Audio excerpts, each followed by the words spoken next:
Hello everyone, welcome to this tutorial. In this video, we'll walk you through the step-by-step process on how to install and set up Teamwork Actions automation for workflow apps. Once on your account, head over to App Marketplace, click on it, search for your app and click on it. Click on Install. Click on Allow and Install. Once your app has successfully been installed, you're going to refresh your tab and click on the custom page.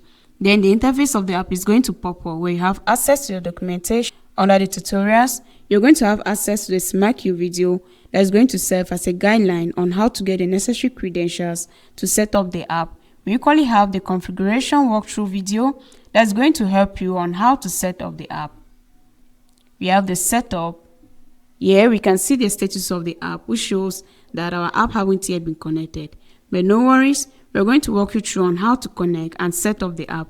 First thing, you're going to copy your redirect URL and head over to your account online.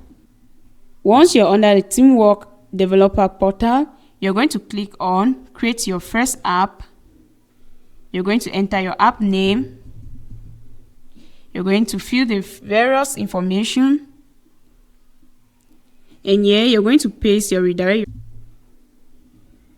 Under the product, make sure you select and click on Create App. So you're going to click on your app name. Once this interface pops up, you're going to click on Credentials. And there we go. You're going to copy our client ID. Head over back to your account. Click on Start Setup.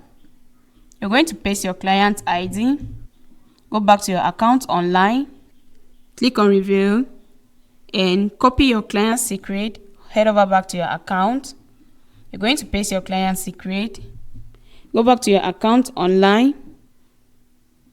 You're equally going to enter your domain and click on Complete Setup. There we go. Our app has successfully been connected. We equally have the support center. At the level support center, you can create a ticket for our support team, or you can book a call with our support team. We have the change log. At the level change log, you're going to see the necessary notifications concerning the updates and the changes of this app. In order for you to receive these notifications, you're going to toggle on the notification button, enter your email, and click on subscribe. Thanks for watching. I hope this tutorial helped you install and set up Teamwork app with ease. If you encounter any issues or have any questions, our support team is available 24/7.